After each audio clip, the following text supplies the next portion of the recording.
Tell us again. What happened to you, Mitch? We need to know any more history you might have with this being. Alright, but I doubt you will believe me.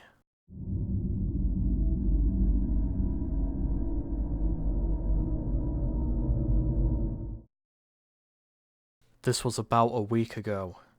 My mother had worked hard to put me through college, saving up for years and years to put towards it. And after a few years, she finally had enough. But the catch was, the college was located very far from where I lived, about 30 miles if I had to guess. Luckily, my older brother Edwin had moved out of our parents' house a few years ago, and now occupies a place close to the college. My mother decided that I should go and move in with him. He had a stable job working for some tech company, and he had an off-the-table job of hunting from time to time. My brother was fine with me moving. In fact, he said he would appreciate the company, and he would teach me a thing or two about hunting. The move out was smooth enough. I packed my things and made it over to Edwin's home with no problem. I spent the first day getting used to the area. It was primarily surrounded by thick trees. Our place was like a cabin, stationed in a small clearing in between all of the brush. My brother showed me the impressive security camera setup that he had spent a lot of time on. Since he hunted and worked for a tech company in his own time, he had the know-how to properly place them and operate them. I'll skip ahead though. The first few days of the cabin were, honestly, very pleasant. I was greeted by sapphire blue skies, not a speck of grey from the clouds contaminating it. The college itself was everything I could have asked for. I loved learning all that I could about the path I wanted to pursue in life. But all of that changed when I saw him. It was 3 days after I moved. I remember one time I was out with my brother. We were almost near to the town, but we had a ways to go. We were going to buy some more supplies, until a nasty smell invaded our nostrils. I almost vomited at the disgusting scent. We tried our best to avoid the pungent scent, but as we continued down the trek it just got even worse. I asked my brother what it could be. He suspected it might have been some dead animal. And that's exactly what it was. We found the cold, rotting corpse of a badger. He found no fatal damage to the throat or to the neck. This was unusual. The other animals typically didn't waste any time when it came to taking down prey. Wanting more information, Edwin knelt down and carefully examined the cadaver. It had no wounds to the head or neck, or even the head. The key to its death was a bit lower. After turning the thing over, we found 2 gigantic holes in it. Chunks of its flesh was missing, and not in a tidy manner. It was like something came and gnashed the squishy innards directly from inside of it. Upon looking closer, my brother realized the badger was missing its kidneys. Understandably, we got the hell out of Dodge. As we were speeding out of the woods towards town, I caught a glimpse of something. Something blue. At the time I couldn't make out what it was.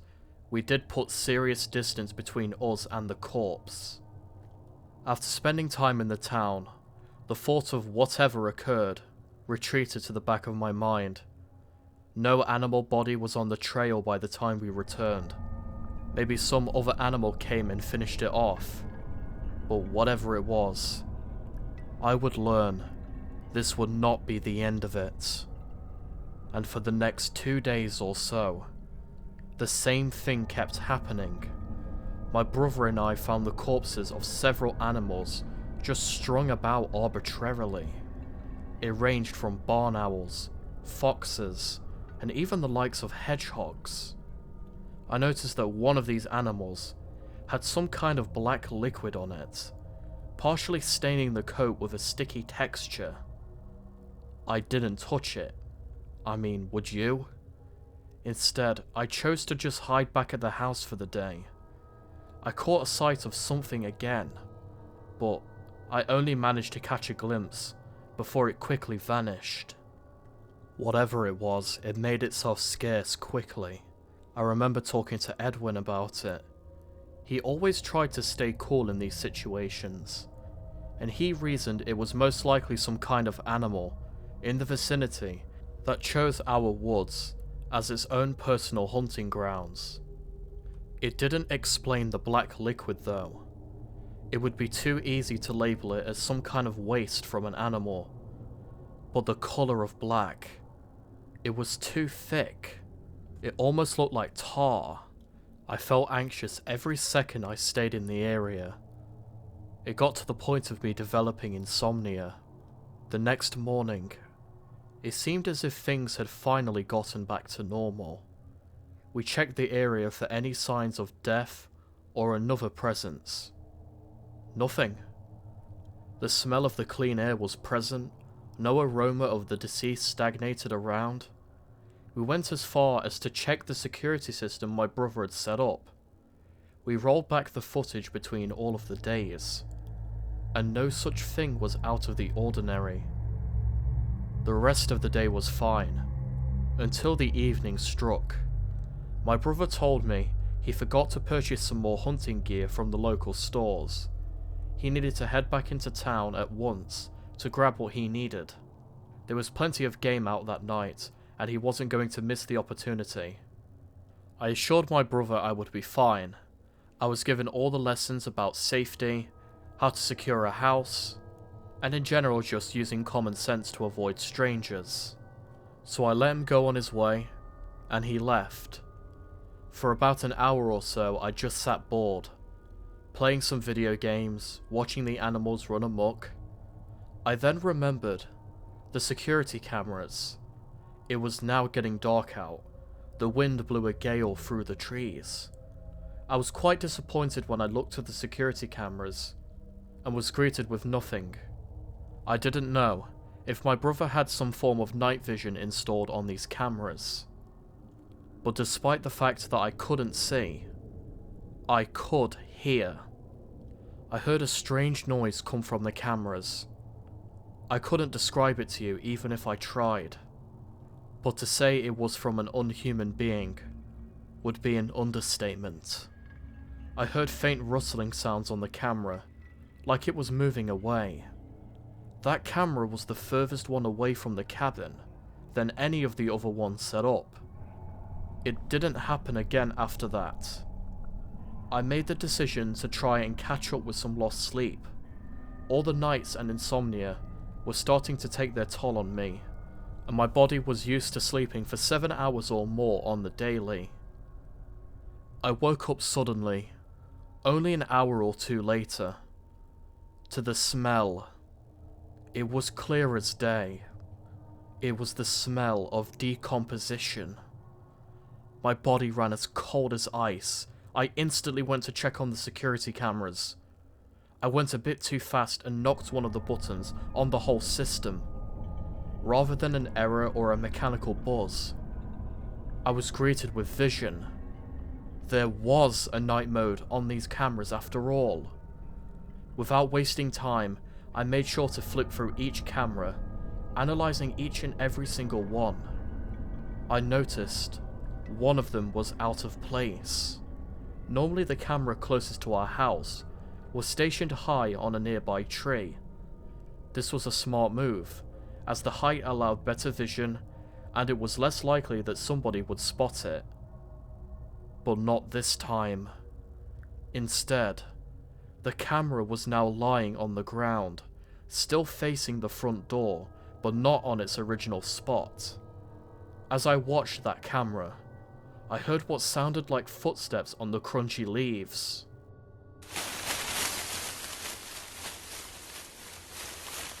It was fall when this incident happened. No sooner than I heard those footsteps, The camera went dead, with the sound of clinking metal. I didn't wait. I ran down the stairs and got to work locking up the cabin the best I could, safely securing the door, the windows, every exit or entrance that I could think of. I made my way down to my brother's gun safe, unlocking it at once and retrieving the hunting rifle he had stored away. I thought maybe the thing would give up. I had the place locked up tight, and I was armed.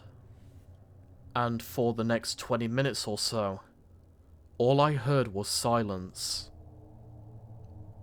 Until I didn't.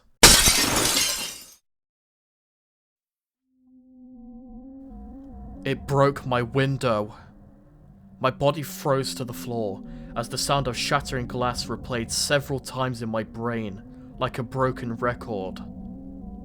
I heard it. Footsteps creeping up the hard wooden staircase.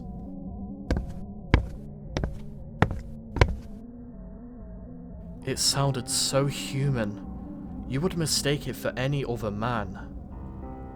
And that's probably the scariest thing of all. The air went as cold as ice, as the smell of rot filled my nostrils. It was approaching. I hid under the bed, making sure to point my rifle far enough so I could shoot, but not far enough to where it could be seen. I then heard the door slowly creak open.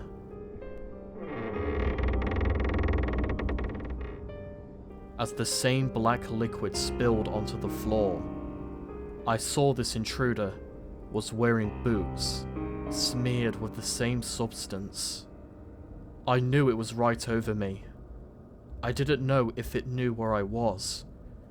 Cautiously, I slowly peeked over the opposite side, making sure to not make eye contact. It was peering over my bed, staring intently at it. But the thing itself, that's what scares me the most. It was human-shaped. If it wasn't for its other features, you could mistake it as an average person. The normality is lost the second you look at it in the face. It had no eyes, only black watery eye holes. It secreted the black liquid at a semi-frequent rate. Its face was coloured in a weird shade of bluey purple. It almost looked like a corpse. I knew if I had a shot at taking this thing out, it would be now. I quickly shot out from under my bed, accidentally bumping into my desk.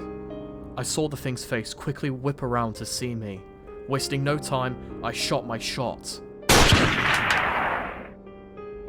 But I missed. The rifle's recoil knocked me down. It wasted no time. It pounced onto me and tried to consume me. I barely managed to barrel out of the way, but I earned a nasty slash to the side of my stomach. Its fingers were almost bone-like at the end. Very little skin, or whatever it was that covered the being, was on the fingers. I fought fast. I grabbed my bedside lamp and smashed it over the thing. It didn't scream, nor shout, or even cry in pain. It just absorbed the blow. I heard a nasty crack, as I clearly must have broken something, and I saw that its neck was out of shape, hanging at an unnatural angle. I backed away and fled downstairs, making sure to reload the rifle when I got somewhere safe. I hid in the pantry, pointing my rifle directly at the door. I wasn't going to miss this time. I heard the thing progress down the stairs again.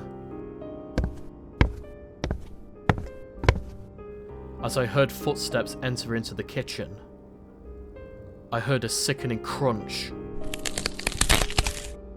I gagged at the sound. Clearly the thing must have reset its own neck. My fingers twitched slightly as I tried to hold my index finger firmly over the trigger. I heard footsteps approach me.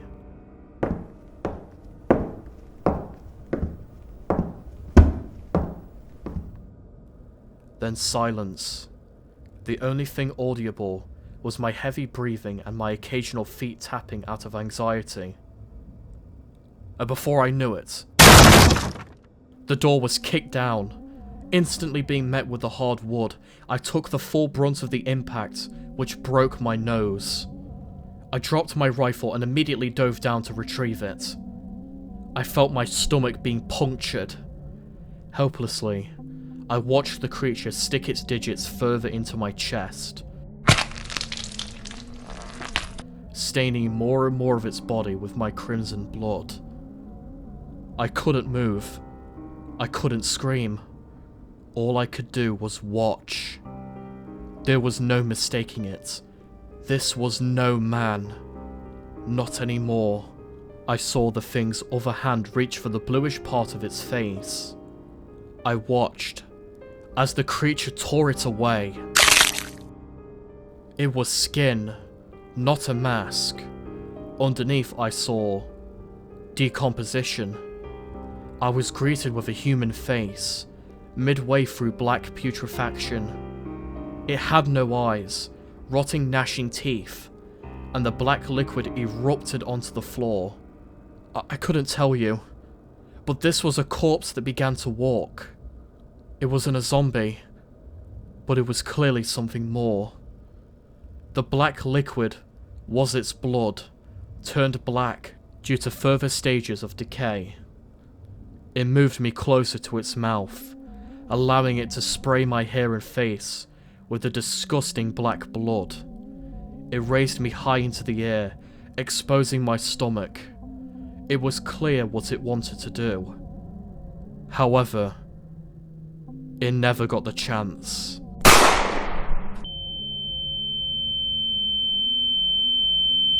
My ears exploded into a cacophony of audio as a loud gunshot rang about. My brother, Edwin, he came back. I stalled it long enough for him to return. I felt the fingers in my chest retract, leaving me stranded to the floor, helplessly trying to stop my bleeding. The next thing I knew, I woke up in the hospital. And now you know. I really don't remember anything else besides this. All I do know is that my brother is still alive, but he's not in a good state. I know you're probably not going to listen to me, but do not pursue that being. Me and my brother barely managed to escape with our lives, but as I know, you will follow him. Just remember this. If you see him, it's already too late.